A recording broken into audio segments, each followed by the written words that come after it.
do versículo de número 29 ao 39. Feche os teus olhos, por gentileza. Deus nosso Pai, o que temos em mãos é a sua palavra. Sobre a sua palavra vamos lançar a rede. Pedimos ao teu Santo Espírito que fale aos nossos corações e nos oriente em toda a verdade, para que possamos viver de forma digna diante do Senhor. Em oração nós pedimos isso, Pai, em nome de Jesus. Amém.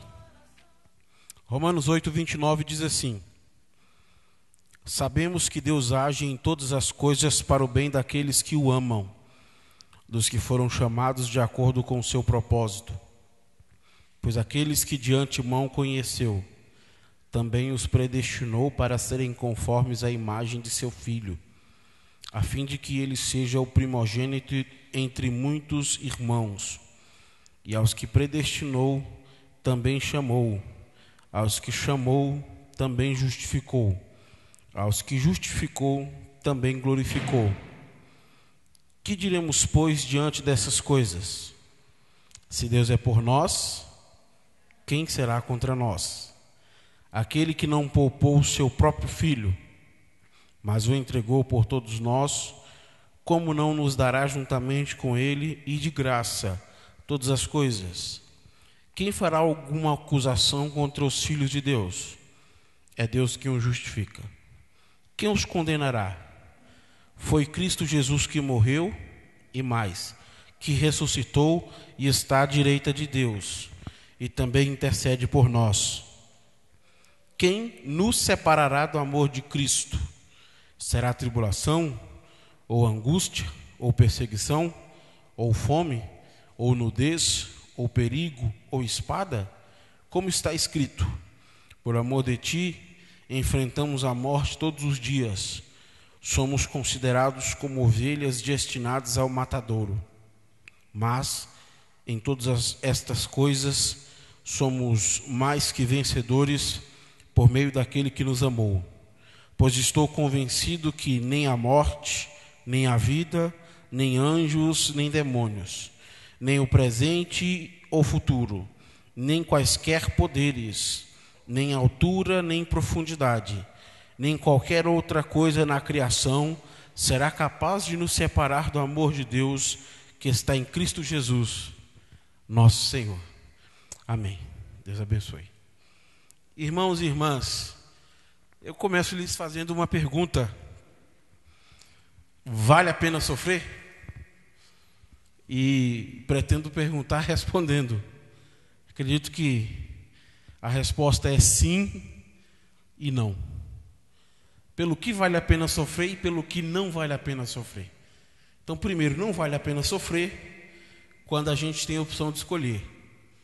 Então, se você puder escolher entre o sofrimento ou não, não escolha o sofrimento. Isso faz muita referência às atitudes equivocadas que nós tomamos e que trazem por consequência o sofrimento. Agora, existe um sofrimento que não nos é opcional. É um sofrimento que faz parte da vida. E existe um outro sofrimento que faz parte do cristianismo, que é o sofrer por causa de Cristo. O negar a si mesmo, tomar a sua cruz e ir na contramão do mundo seguindo Jesus. Este sofrimento vale a pena. E quando Paulo vai falar aqui no texto que nós lemos de Romanos, ele vai trazer ao coração dos irmãos aquilo que sustenta a esperança do nosso sofrimento, que é a glória vindoura. Não se confunda, a nossa esperança está firmada no amor de Deus. Nós confiamos plenamente que o sofrimento dessa vida vai acabar. Confiamos plenamente que Jesus voltará e nos levará para junto dele. Confiamos que isso aqui é temporário. Isso aqui é um processo pelo qual nós estamos passando e daqui a pouco essa vida acaba. Então nós acreditamos na eternidade e dizemos: Maranata, ora vem Senhor Jesus. Essa é nossa expectativa e nossa esperança. Aqui em Romanos, no capítulo 8, do versículo 28 ao 39, Paulo vai nos trazer três perspectivas que comprovam o amor de Deus para esta igreja militante, para essa igreja que sofre e para essa igreja que aguarda a vinda do Senhor Jesus. A primeira perspectiva, ele nos apresenta no versículo 28. Ele vai falar sobre 5 convicções inabaláveis. São convicções inabaláveis que nós temos que comprovam o amor de Deus. Por exemplo, Deus age em nossas vidas. Segunda convicção, Deus age para o bem do seu povo. Terceira convicção, age para o nosso bem em todas as coisas. Quarta convicção, Deus age em todas as coisas para o bem daqueles que o amam. E a última convicção, fomos chamados segundo o propósito de Deus. Essas 5 convicções nos comprovam que Deus nos ama. Além disso, no versículo 29 e 30, ele vai também fazer 5 afirmações incontestáveis. Então são afirmações que não tem como contestá-las. Primeira afirmação, aos que de antemão conheceu. Ele vai falar sobre a presciência de Deus. Segunda afirmação, também os predestinou. Ele vai falar sobre a predestinação do Senhor. A esses também chamou, o chamado do Senhor. A esses também justificou, a justificação que alcançamos em Cristo. E a estes também glorificou, que é o que nós esperamos para alcançar em Cristo Jesus. Por último, ele vai apresentar as 5 perguntas sem respostas que vão testificar que Deus nos ama. E note que as perguntas, de fato, elas não têm uma resposta. Primeira pergunta, se Deus é por nós, você consegue citar um nome? Se Deus é por nós, quem será contra nós? Segunda pergunta, aquele que não poupou o seu próprio filho, antes por nós o entregou, porventura não nos dará também graciosamente com ele todas as coisas? Então, se ele não poupou sequer o seu filho, ele não dará também todas as coisas a nós? Segunda pergunta, quem tentará acusação contra os eleitos de Deus? Isso é muito lindo. Quarta pergunta, quem os condenará? E por último, quem nos separará do amor de Cristo? Então são 5 perguntas irrespondíveis que comprovam o amor de Deus. Eu gostaria de refletir com vocês sobre 5 afirmações incontestáveis. Então desses 3 blocos apresentados, eu quero falar apenas o versículo 29 e 30. E por isso que eu vou repetir a leitura. O versículo 29 diz assim: pois aquele que de antemão conheceu, também os predestinou, para serem conforme a imagem de seu Filho, a fim de que ele seja o primogênito entre muitos irmãos. E aos que predestinou, também chamou. E aos que chamou, também justificou. E aos que justificou, também glorificou. Essas afirmações incontestáveis comprovam o amor de Deus pela sua igreja. E se alguém algum dia lhe perguntar, por que você diz que Deus me ama? A resposta pode ser qualquer um desses versículos. Porque esses versículos estão cheios de respostas que Deus ama a sua igreja. Eu quero refletir com você sobre essas 5 afirmações que Paulo faz, que comprovam que Deus nos ama. A primeira afirmação é, aos que de antemão conheceu. É o que nós podemos chamar de presciência. Gente, Paulo coloca toda a iniciativa da parte de Deus. A presciência parte de Deus, o interesse de Deus de nos conhecer. Isso aqui cria um choque com o pensamento grego. Porque a partir da noção grega de Deus, as pessoas acreditam que é o homem que vai até Deus. Essa apresentação de Paulo nos mostra um Deus que de livre iniciativa vem até nós. É isso que eu acho maravilhoso no seu amor. Isso aqui já vale uma observação muito grande. Talvez aqui uma prova inicial que Paulo está nos dando do amor de Deus é que Deus veio em nossa direção. Você lembra do texto de João 3,16? Porque Deus amou o mundo. Foi um amor que partiu da direção de Deus para nós. A presciência, então, revela o amor soberano de Deus. E falando sobre presciência, John Murray ele vai dizer que presciência pode ser substituído, ou conhecimento pode ser substituído por amor. Quando nós lemos no texto bíblico, aqueles que ele conheceu de antemão, nós poderíamos muito facilmente dizer, aqueles que ele amou de antemão. Porque presciência nos revela isso, o amor que Deus teve por nós, sem nós merecermos este amor, porque aqui cabe muito bem a aplicação do que é graça, e sem nós termos feito nada para merecê-lo. Isso é extraordinário. E aí ele vai dizer que aqueles que ele conheceu de antemão, quando nós observamos o conhecer, nós vamos falar sobre um Deus que se revelou como relacional. O seu atributo é relacional. Ele é um Deus que se permite conhecer pela experiência. Então, quando nós dizemos assim, Deus me ama, porque Ele me conheceu de antemão, Ele me amou de antemão, isso pode ser verificado na carne, isso pode ser verificado na vida. Porque um discurso de alguém que diz, Deus me ama, e não existe uma demonstração visível deste amor, é vazio de sentido. É aquilo que eu costumo dizer, eu não compraria creme de queda de cabelo de uma pessoa careca. Eu não compraria. Imagina um careca chegando para você e dizendo, eu tenho um creme aqui que faz nascer cabelo na palma da mão. Quando você for aplicar, aplica com luva, senão a palma da sua mão enche de cabelo. E eu olhar na cabeça dele, ele não tiver cabelo, eu vou dizer, ah, meu amigo, eu não vou comprar um creme de você que não faz efeito na sua vida. A presciência de Deus, aqueles que de antemão conheceu, revela esse Deus que se revela próximo a nós, que se revela no relacionamento, no conhecimento. Veja que interessante o que Deus declara sobre isso ao povo de Israel em Deuteronômio capítulo 7.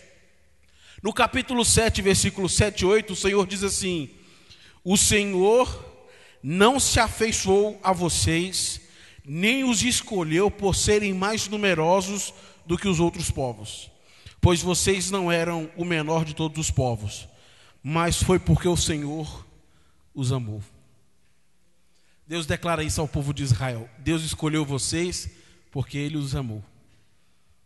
Se alguém lhe perguntar por que você foi escolhido por Deus, a resposta é porque Ele me amou. O seu amor conseguiu me alcançar. Essa declaração de Paulo de 1 Timóteo deve ser anunciada por nós. Paulo diz, o pior dos pecadores, que sou eu, Cristo demonstrou a grandeza da sua paciência, para servir de um exemplo a todos aqueles que forem salvos. Essa perspectiva deve estar nos nossos lábios. Deus me conhece porque Ele me ama.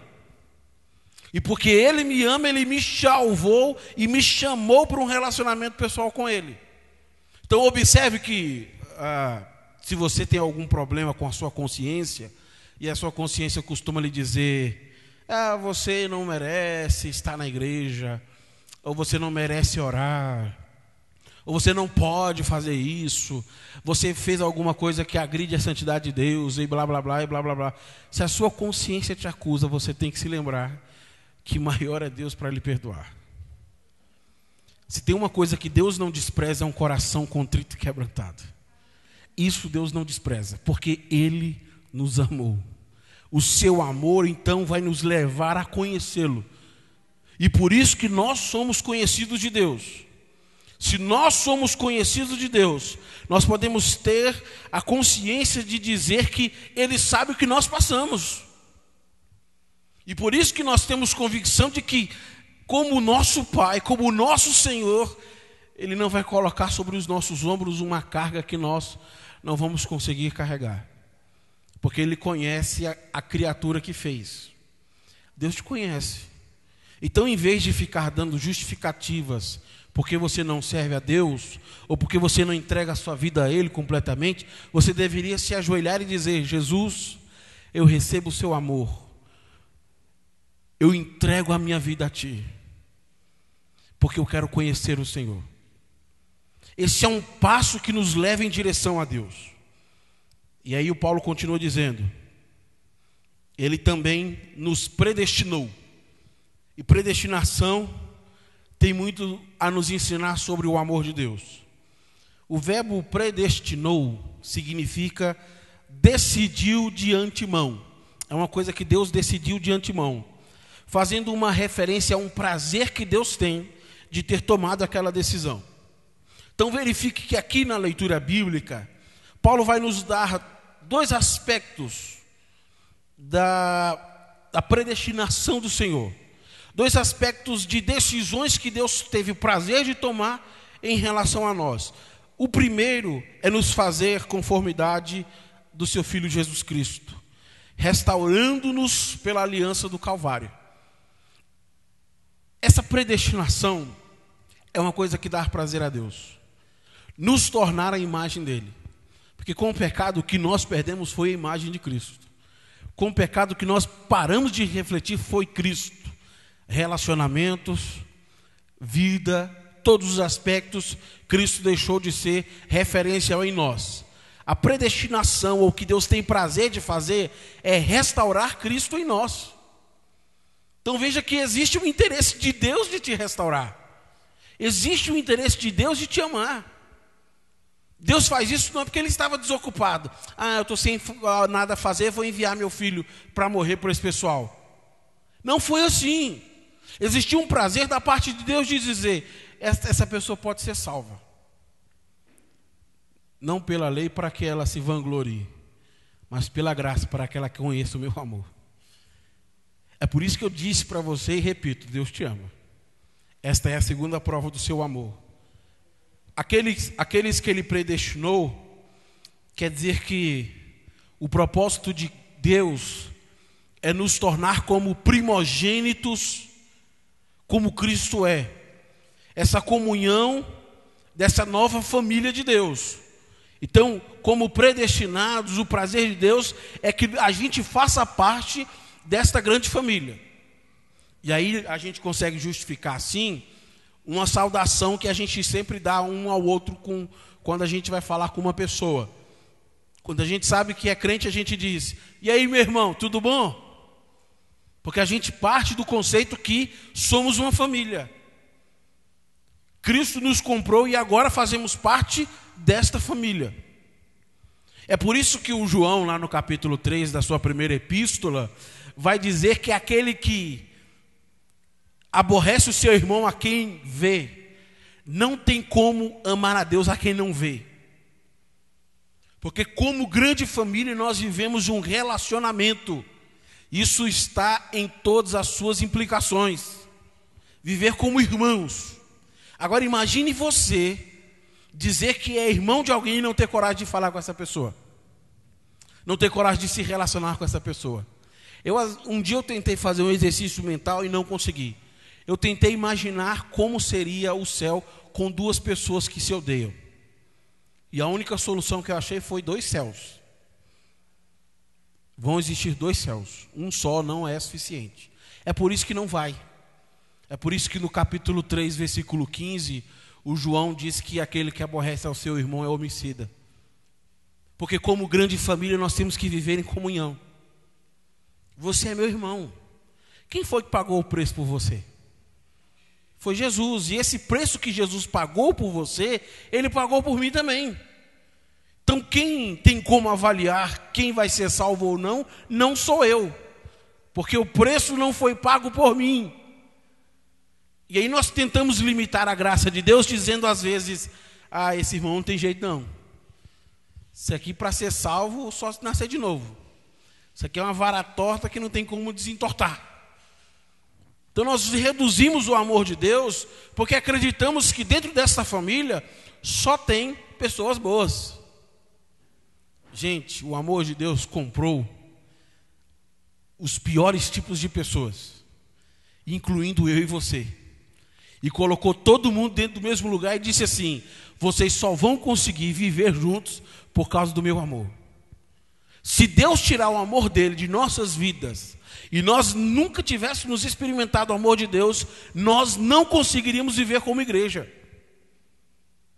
Porque o que nos faz perdoar 70 vezes 7 e amar os outros independente do que façam ou do que são, é o amor. E Lucas 7,47 vai nos revelar que é o amor que nós recebemos de Deus e temos para oferecer para alguém. Então, para fazer parte desta grande família, eu preciso ter recebido o amor de Deus. E aí, o Paulo vai continuar dizendo que a terceira forma como Deus decidiu revelar o seu amor a nós é porque Ele nos chamou. O chamado de Deus chega às pessoas por meio do Evangelho. Como é que eu escuto o chamado de Deus à minha vida? Por meio do Evangelho.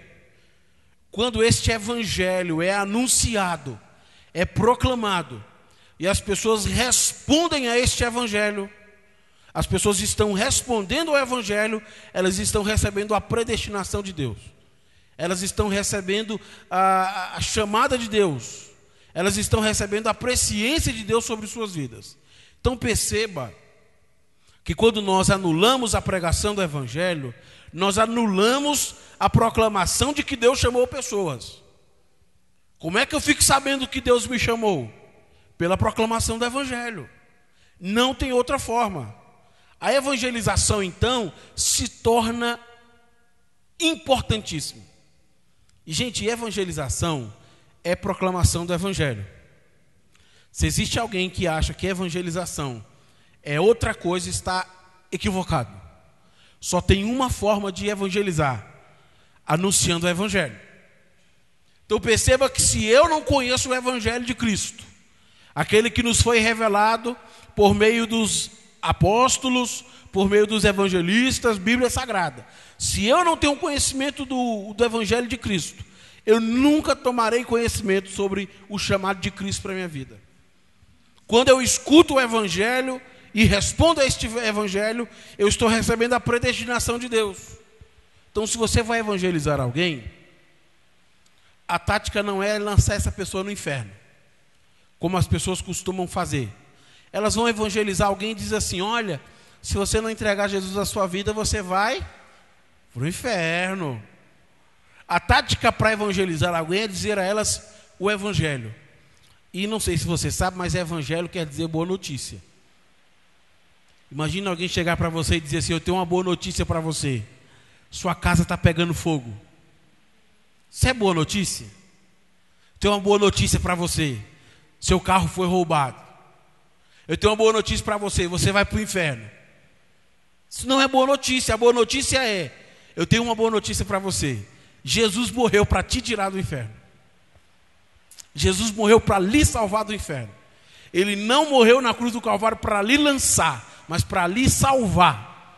Você estava lá por causa dos seus pecados, mas Jesus foi lá para te tirar. Ele tomou o seu lugar e você tomou o lugar dele. E aí que Paulo apresenta o quarto aspecto que comprova o amor de Deus. A estes que ele chamou, ele justificou. E justificar é tornar alguém santo. A justificação se diferencia do perdão por um aspecto único. O perdão diz assim a quem cometeu alguma infração: vai,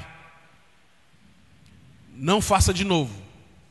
A justificação olha para o pecador e diz: vem, você pode viver um relacionamento com Deus.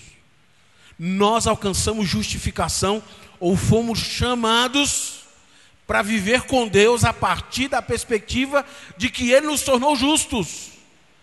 Então a justificação é a condição que Cristo nos proporciona. A justificação que Cristo nos oferece é alcançada pela fé somente. Nós alcançamos justificação quando pela fé acreditamos no sacrifício vicário de Cristo.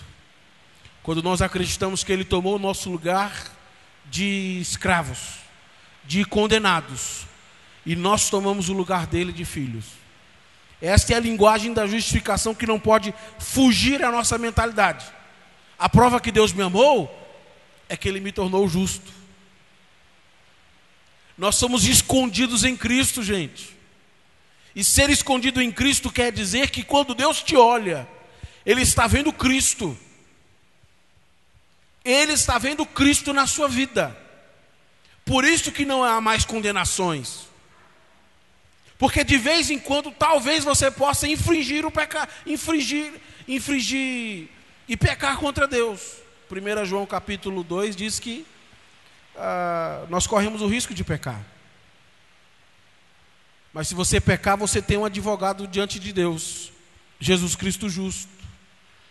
E como é que você acha que Deus vai te olhar a próxima vez? Vamos tentar olhar isso numa esfera humana? Imagine que alguém lhe aborreceu demais. Alguém lhe aborreceu e você disse: olha, eu te perdoo. E a pessoa fez isso uma segunda vez. E você diz: eu lhe perdoo uma segunda vez. E a pessoa faz isso uma terceira vez e você diz: eu acho que você está de brincadeira comigo. Eu acho que você está de brincadeira comigo. E aí você já começa a olhar com outros olhos e dizer: esse camarada, essa pessoa, essa mulher está de brincadeira. Jesus olha para nós e não nos vê com indiferença, porque nós somos justificados. Se você pecar amanhã contra Deus e se arrepender dos seus pecados, Jesus não vai lhe ver com indiferença. Indiferença é uma coisa que não faz parte de Deus. Ele vai sempre nos olhar como filhos amados, porque Ele nos vê a partir de Cristo. Isso é justificação, é Deus nos tornando justos. Não há pecado em você. Isso comprova o amor de Deus, porque a confirmação que eu tenho que posso viver com Deus é Ele ter me tornado justo. Porque no Salmo 24 diz que a pessoa que pode subir ao monte do Senhor é uma pessoa que não peca, de mãos limpas, que não deseja o mal. E nós olhamos todos os requisitos do Salmo 24 e dizemos: eu não sou essa pessoa. Eu não sou essa pessoa que pode subir ao monte do Senhor e lá habitar. Mas a partir da revelação de Cristo às nossas vidas, nós podemos viver com Deus um relacionamento sério. E dizer: Deus, eu vou subir ao monte do Senhor e lá vou permanecer. Porque a partir de Cristo, o Senhor me olha como justo. Então você pode se colocar de joelhos, levantar as mãos e sentir liberdade. 1 Coríntios diz que o Espírito Santo é Deus, e onde Deus está, aí a liberdade. Porque o Espírito Santo abre a nossa consciência acerca disso. Você é filho de Deus, e Deus te olha como filho. Porque de vez em quando as pessoas elas acham que a graça de Deus é um absurdo. E dizem: como é que é possível? Essa pessoa matou alguém, ou infringiu uma lei, ou fez, e agora diz que é crente. Essa pessoa tocou o terror, aí foi para a cadeia e diz que agora é crente. Como é que isso é possível? Você precisa conhecer a graça de Deus e a justificação que Ele faz. Porque para pecadores como nós, náufragos como nós, Deus revela o amor dele por meio da justificação que nós recebemos por fé no sacrifício de Cristo Jesus. E ele vai terminar mostrando o amor de Deus, dizendo que a estes que ele chamou e justificou, ele também glorificou. Isso quer dizer que a expectativa que nós temos é que essa vida que nós estamos experimentando com Deus aqui na terra, ela vai ter continuidade nos céus. Nós acreditamos nos céus. Se as pessoas nos chamam de bobos por causa disso, seremos bobos alegres. Porque a expectativa do céu nos traz esperança. Nós acreditamos que um dia Jesus vai voltar. E Ele vai nos agregar a esta grande família de Deus. Nós acreditamos que em vida, nós já fazemos parte desta grande família de Deus. Nós acreditamos que em vida isso é possível. Nós podemos observar assim, que o mesmo Deus que nos absolve de toda e qualquer condenação, Ele irá completar a sua obra através de nossas vidas. E essa obra que vai ser completa através de nossas vidas nos dá o status de filhos. É nisso que nós nos gloriamos. É nisso que nós ficamos felizes. É nisso que nós depositamos a nossa fé. Você já parou para pensar que em 2012 nós demos muita ênfase para o fim do mundo? E de fato a gente ficou preocupado se o mundo acabaria ou não. Será que vai ser um cometa? Vai ser alguma coisa? Era só ligar a TV e você via alguém falando sobre o fim do mundo. Enquanto muita gente pensava sobre o fim do mundo, o cristão que conhece o amor de Deus, ele estava pensando no dia depois do fim do mundo. Porque se o mundo acabar hoje para mim, amanhã haverá um outro dia. Se o mundo acabar hoje para um de vocês, amanhã haverá um outro dia. A nossa vida não acaba aqui. Começou e não acaba. Essa proposta de Cristo para nós nos traz esperança, nos traz convicções, porque essa vida é temporária. Quanto tempo você tem de vida? 80? 90? Eu quero lhe dizer uma má notícia. Daqui 150 anos, nenhum de vocês estarão vivos. Paciência, gente. Mas isso nos traz esperança. Porque essa vida passageira, ela se torna eterna. A partir de Cristo Jesus, ela se torna eterna. A convicção do que Cristo faz por nós nos traz esperança de dizer: ora vem, Senhor Jesus. Então nós não estamos temerosos, nós estamos felizes, porque Deus está provando o seu amor. Diante de todo o sofrimento que passamos e vivemos, nós vemos o amor de Deus.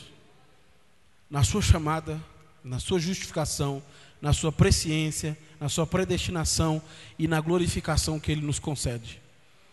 Nisso nós conseguimos ver o amor de Deus. Então, se você passa dificuldades por ser crente, se você enfrenta diversas vezes objeções da sua família, se você enfrenta objeções no trabalho, se você enfrenta objeções dos amigos, se a sua vida se tornou mais difícil depois que você se entregou a ela para Jesus, não desista. Deus esta noite está provando o amor dele por você. E a maior prova que nós temos em vida é sintetizada por um pensamento do pastor Gisel Gomes que eu acho extraordinário. Ele diz que Deus a gente não consegue ver e nem tocar, mas nós somos por Ele vistos e tocados. Essa é uma alegria que dá paz ao nosso coração. Ser tocado por Deus é uma coisa que faz Deus ter sentido. Porque se a gente ficar tentando justificar se Deus existe ou não, pela teoria, a gente vai se cansar e vai dizer: será mesmo que Ele existe? A maior confirmação que nós temos que Deus existe foi o toque dele em nossas vidas. Foi o seu Espírito sendo derramado sobre nós. Foi a confirmação da adoção que recebemos em Cristo Jesus para sermos chamados de filhos. Isso comprova o amor de Deus. Então, se alguém lhe colocar diante de uma situação em que a sua vida esteja em risco por causa de Cristo, não abandone o amor de Deus, porque o amor de Deus vai além desta vida. O amor de Deus vai além do sofrimento do hospital. O amor de Deus vai além das decepções profissionais. O amor de Deus vai além das frustrações nos relacionamentos. O amor de Deus vai além de qualquer coisa que esteja em jogo nessa vida. O amor de Deus vai tão além que Paulo termina dizendo: pois estou convencido de que nem a morte, nem a vida, nem os anjos, nem demônios, nem o presente, nem o futuro, nem qualquer poderes, nem a altura, nem profundidade, nem qualquer outra coisa na criação será capaz de nos separar do amor de Deus que está em Cristo Jesus, nosso Senhor. Nada é capaz de nos separar deste amor. Porque depois que esse amor é derramado sobre nossas vidas, o vazio existencial é preenchido. Aquele vazio de eu preciso de um sentido para a vida. Aquele vazio de que eu preciso de alguma coisa a mais. Ele é preenchido. Porque aí nós experimentamos a imagem de Deus que está sendo restaurada em nós. Nós vamos começando a ter sentido para a vida. Porque agora Deus faz sentido para nós. Se você quer ter sentido para a vida, Deus tem que fazer sentido para você. E como Deus faz sentido para nós, é a forma pela qual Ele derrama o seu amor em nossas vidas. E essa noite Jesus nos falou sobre algumas formas como Ele comprova que nos ama. Você tem que sair daqui agora sobre o seguinte desafio: eu preciso viver a comprovação que Jesus me ama. Testificar que eu sou chamado. Testificar que sou predestinado. Testificar da presciência. Eu preciso que essa pregação faça sentido em minha vida. Irmãos, irmãs, pergunta constrangedora: você quer que sua vida acabe hoje? Para alguns isso é desesperador. Não posso. Eu tenho muito sonho pela frente. Tem muita coisa aí para acontecer ainda. Posso morrer agora não. Alguns dizem ainda nem casei. Ainda nem tenho filho. Deus me livre de morrer agora. Quantos dias você ainda tem de vida? É uma coisa que nós não sabemos. E se hoje for o último dia de vida, valeu a pena a sua existência? Se hoje for o último dia de vida, você está feliz? É por isso que o amor de Deus precisa ser por nós compreendidos. Porque uma pessoa que experimenta o amor de Deus, ele vive cada dia como se fosse o último. Porque ele diz: breve Jesus voltará. Para mim ele pode voltar hoje, ou amanhã, ou depois da manhã. Enquanto ele não vive, enquanto ele não volta, eu vou vivendo. Mas quando ele voltar, eu estarei preparado. Porque a gente tem o costume de achar que Jesus vai chegar na nossa casa e vai dizer assim: meu filho, você tem 2 meses para viver. Daqui 2 meses eu vou voltar e vou te levar. Rapaz, então deixa eu consertar minha vida. Deixa eu me casar logo. Deixa eu arrumar logo as coisas. Deixa eu parar de pecar. Porque Jesus está voltando. Jesus está voltando independente de você ter consciência disso. E talvez exista alguém hoje no Brasil ou no mundo que está chorando porque ele já voltou para alguém. Dia 31 de dezembro, você sabia que tem gente no cemitério chorando? Dia 1º de janeiro, você sabia que tem gente no cemitério chorando? Porque a morte não escolhe dia.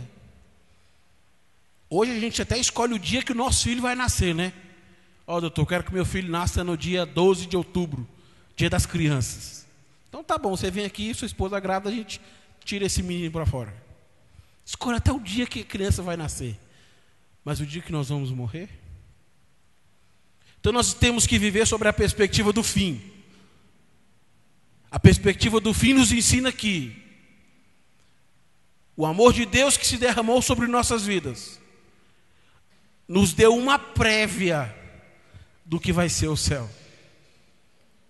O amor de Deus que se derramou sobre nossas vidas nos dá uma prévia do que vai ser o céu. Porque aqui nós estamos experimentando um amor que é muito bom. Um amor que é insaciável. Um amor que nos constrange. E no céu nós vamos experimentar a plenitude desse amor. Então, se você acha que a sua vida é um inferno, Você precisa começar a viver o céu agora. Porque o céu começa aqui. O céu começa no nosso relacionamento com Deus. Enquanto a gente ora, é com Deus que a gente fala. Enquanto a gente busca a face de Deus, é dele que estamos buscando. No céu nós encontraremos. Então o céu começa aqui para nós. E diante de todos os sofrimentos, o cristão não desiste. O cristão não para. Porque ele sabe que o amor de Deus é a força que move a sua esperança. Feche os teus olhos, curve a sua cabeça. Senhor Jesus, o seu amor é muito bom. O seu amor é muito bom. O seu amor, Senhor, é que nos dá uma perspectiva melhor. O seu amor é que nos move em direção a um futuro melhor. O seu amor é que cria esperanças em nossos corações. Independente da situação que a gente viva, o seu amor é que nos dá esperança. Senhor, se porventura exista alguma pessoa que esta noite, que ainda não experimentou deste amor, que não sabe qual é o sentido de viver, que não sabe qual é o sentido de esperar, que o teu amor seja derramado sobre esta vida, Pai. Porque a nossa maior convicção é que aqueles que o Senhor chamou e predestinou, o Senhor também glorificou. E a qualquer momento o nosso Senhor vem nos buscar. Essa é a esperança dos nossos corações. É isso que nos faz acordar de manhã cedo, Deus, e sair para mais um dia na vida. É saber que o Senhor está vindo nos buscar. E que dias melhores nós vamos viver com o Senhor. Toda a nossa esperança está nisso, Deus. E diante dessa esperança do seu amor que nos move, fortalece, Senhor, os nossos ombros. Porque até que o Senhor venha, nós continuaremos vivendo o seu amor. E continuaremos proclamando o seu amor. E continuaremos anunciando o seu amor. E continuaremos dizendo sobre o seu amor. E continuaremos vivendo o seu amor. Então, em nome de Jesus, Senhor, é que eu te peço. Derrama sobre nossas vidas com o seu amor. E toca-nos com o teu Santo Espírito. Toca-nos com a sua graça maravilhosa, que salvou um náufrago como eu. É isso que te pedimos, Pai, em oração. Em nome de Jesus. Amém.